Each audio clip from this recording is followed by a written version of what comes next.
to see you. I'm just having a very good afternoon here, of course. But so by now you would have known that it's being broadcasted in the afternoon.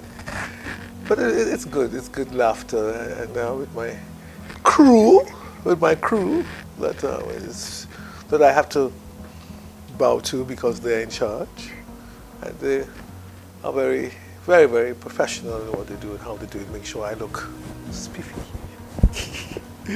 So I trust that you're also having a very joyous day, and after last week's podcast, I trust that you've had opportunities to sit and to think about how to overcome conflict and how to work with it, how to manage it, and to establish the consistencies in terms of what you want for family living.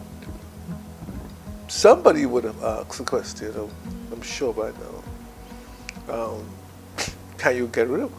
Why are we managing the conflict? Why don't we just work it out? Remember I said it's not a thing. I can manage the dog, I can manage the ways, I wash it, I manage the house. But we talk about personalities here. And conflict is just not the thing. You don't get, the water doesn't have conflict, the car is not conflict.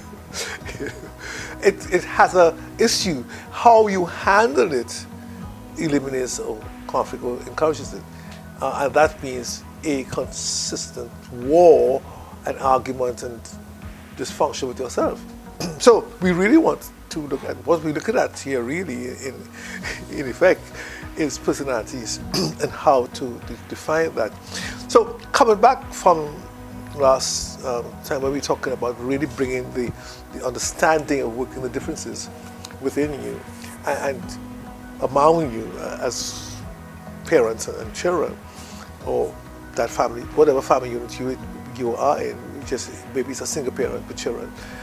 But whatever the dynamics of the structure is, we know that it takes two, and it takes more sometimes in terms of the different categories within the home, and that means the subsystems that are there, whether it's grandparents or relatives or aunties, so that parents have a particular system, to grandparents, to relatives, to neighbors, how those things also affect.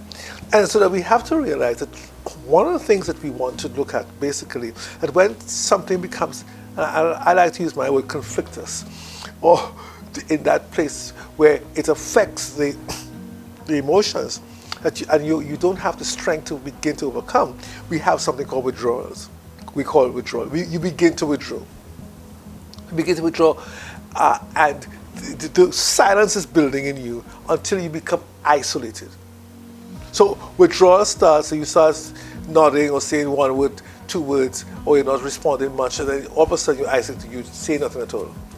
And so that it's important for you to realize that conflict can be more impacting then in terms of the behavior, because that could put you now into a position where you can be depressed or become very anxious or suicidal or have other personality disorders. And we want to help you not to get there. We want to help you to remain constant in terms of how do I develop relations and identify that homeostasis within the family structure. One of the things that we don't realize that we have this big name for public space called bullying, but we also can find bullying within the home. Because the way we address our loved ones in terms of getting things from them or of them or with them, we sometimes can be very aggressive constantly and impactingly with a sense of control that really can be bullying.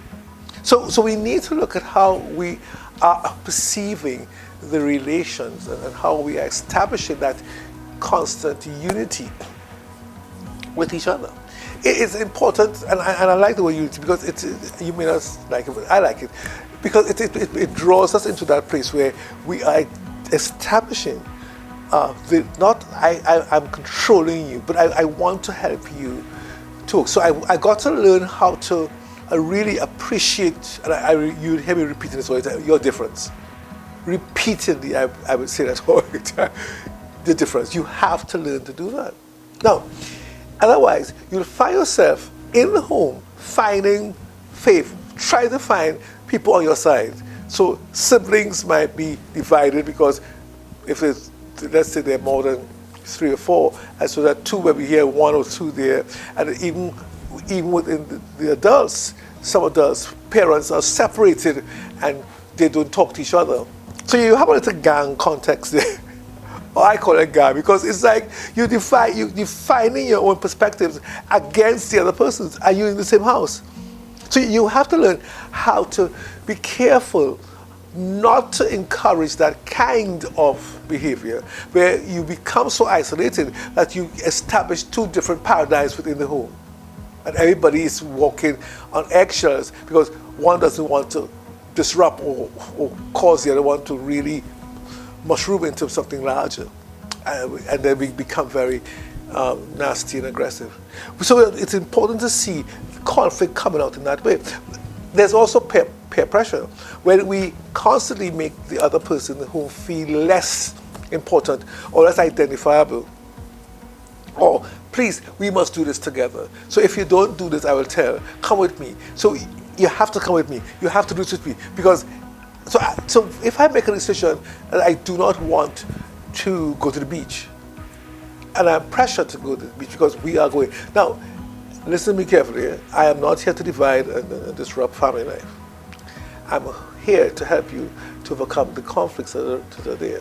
So that when we come to these decisions, it is not about us making you do it. It's us about you letting you realize the need to do it.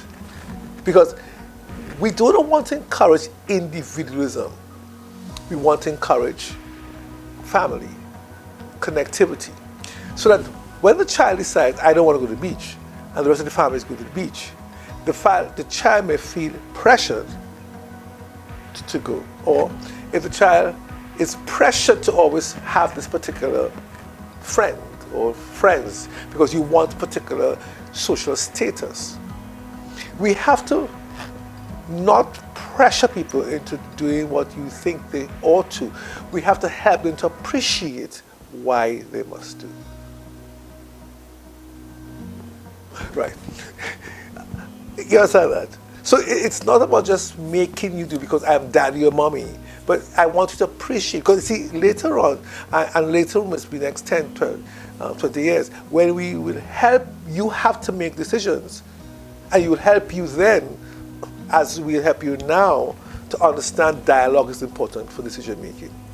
The other issue the other issues that we look at in terms of how we are working out other conflictuous issues is the issue of sexuality, gender issues, and socially identifiable issues. Social identified issues or social integration, as people want to call it.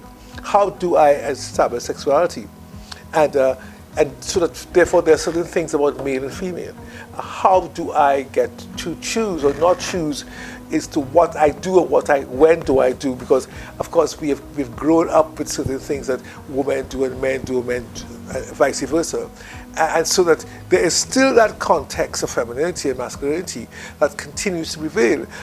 So the garbage, the clean of the house, the mowing of the lawn, the sweep of the yard, all these things may just be issues in terms of the sex, which would then affect gender. So that the responsibility of doing that becomes a gender issue. And so that we have to learn how to talk about these things, and so that the person, your children, your family, can be really identifiable within a social context and understand that they are not being sidelined or slaves or they're just pressured. No, they're working together. I hope by now I'm helping you to identify some of the key things that are important in terms of how people feel, and we are interpreting conflict. I hope you realize that, because all these things, if not handled properly, continuously mushroom into wars, into calamities, into fights, into cuss-outs.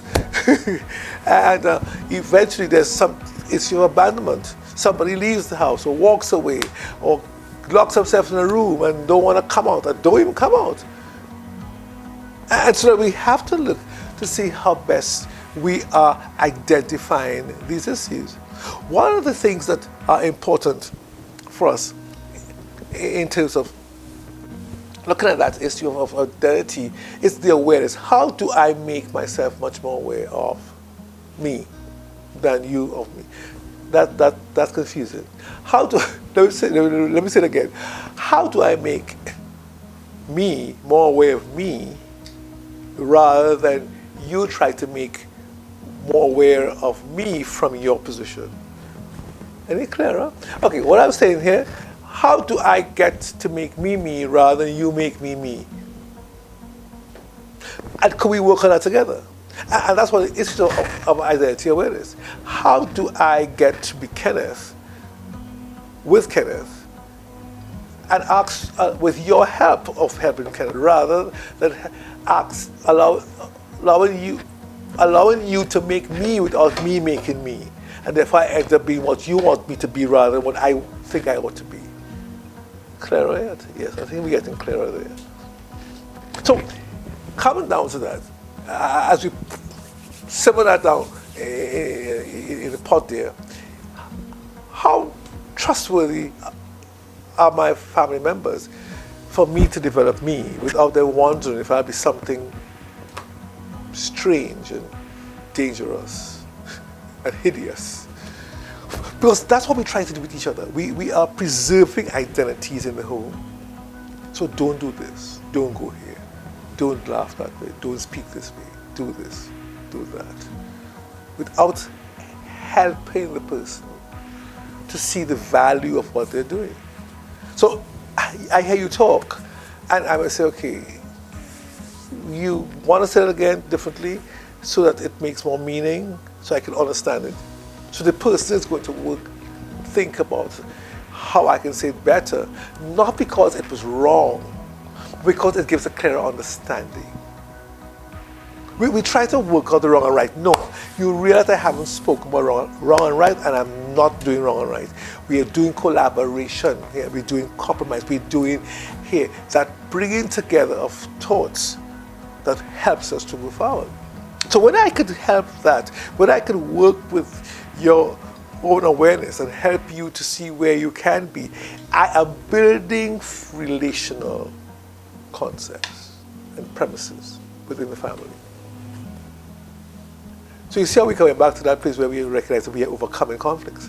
Because once we start to be relational, we are not going to have those heated issues for arguments and to try to justify and validate and to let the person know this. No.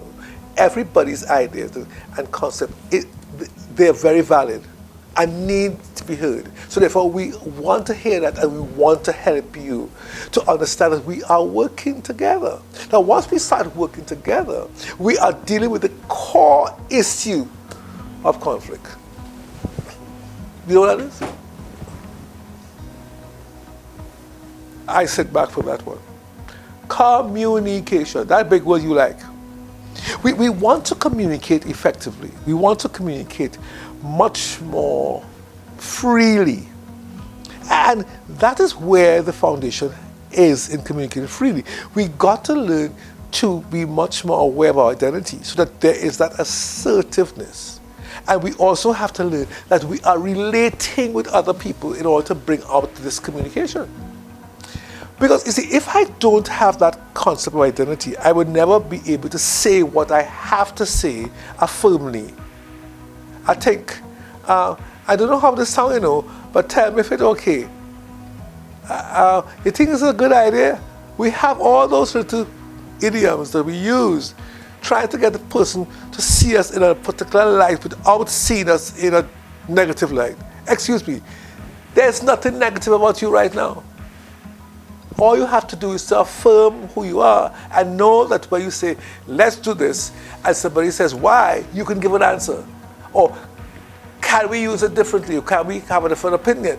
We have different opinions. We have to learn to communicate them freely. So that we have our awareness, we are relational in terms of helping each other with that awareness, and therefore we are communicating much more effectively. Yes? Yes. We are having talk, we are having conversation, and more so we are having dialogue. There's no firing squad here. There's no negativity here. We are hearing what I love to say, the difference. So we are learning to appreciate the differences that are very present within the people with who we love so dearly. You know, you love the child from birth. You just, my darling, by the time the child gets 2, oh gosh, you want to know if you should have a child. By the time the child gets 10, your headache. It doesn't work because you have the transition to secondary school. Very imminent there. You want to do the child, and the child is doing this, and you're anxious, and you want to know what kind of child you have. And by the time the child gets 15, the child is trying to identify now with the emotions. And I see you go, no, don't bring nobody in here. You know, your friends, they better stay home. Oh Lord. But you wanted to have communication from day one. You breastfed, you hugged, you shook, you put to sleep, you patted. Can we continue to do those things? Pat. You may not be able to breastfeed with a breast, but you can create opportunities for attachment and understanding and acceptability. How am I accepting this? How am I appreciate it now? And the child that was that fit in my arms cannot fit any longer, but that child is still around. That child can walk. That child has grown and developed to a place where we can have more meaningful communications. And therefore, we are overcoming conflict as we continue that way. But this time, of course, you recognize your child and you yourself have been exposed to so many different cultures and so many ideologies and so many philosophies that there's so much in your brain now that you want to bring to the melting pot. But before it melts, it has to be put in. You have to be partakers of each other's thoughts and work them together, so that you don't feel that somebody's against you, I don't like you, and I don't know. Hold on. You are loved, you are liked, you are appreciated. But you have to learn how to work those differences that you hear in terms of appreciate and like. But if you don't like me, I want to do this. I like it, but this is how I'm accustomed doing it. Can you help me do it differently? Oh, I do. I'm glad you have an idea. I'm glad you have a perspective. Let's hear more about that perspective. What affected that perspective? What encouraged it? What fed it? How does it become perspective? Where is it going? How do you apply it? These are important factors of our communicating. Rather than just saying, yeah, no, I don't know, what I want, why, don't ask for no business. You would not, that is conflict in itself. That is creating more and more negativity in terms of how to put our culture norms in a place where we can begin to share. Because every time your child goes out of your door into school, especially into school, they are coming back home with something different because they are learning. Well, they're learning.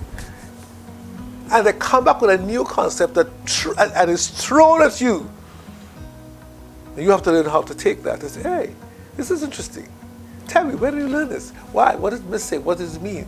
And help yourself to work with it rather than say, you see that? Not inside our hair.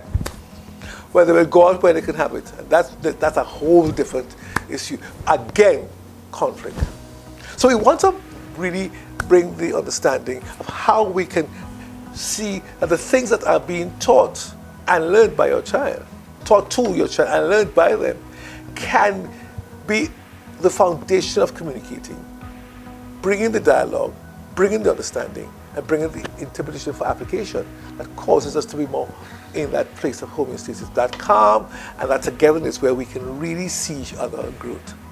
You know, as I said earlier on, without conflict, there is no, and I wrote that down. Remember, I wrote that down last week. Last week I did write it down. I still have it with me today. The whole issue of identifying life. And conflict helps us to be really alive, because we have to keep growing as the plant grows. Whether it's the root going down through the ground, through the stones, or the pea coming up and breaking the ground and having sunshine and rain today, some stones, some weather, some insects, but we all going up because somebody's helping to work those differences for productivity and for produce. So let's see how best we can continue to work this. And I'm sure next week we will continue as you sign in on our broadcast for the next week. We will continue on this issue of win-win family, part 3. Have a good week.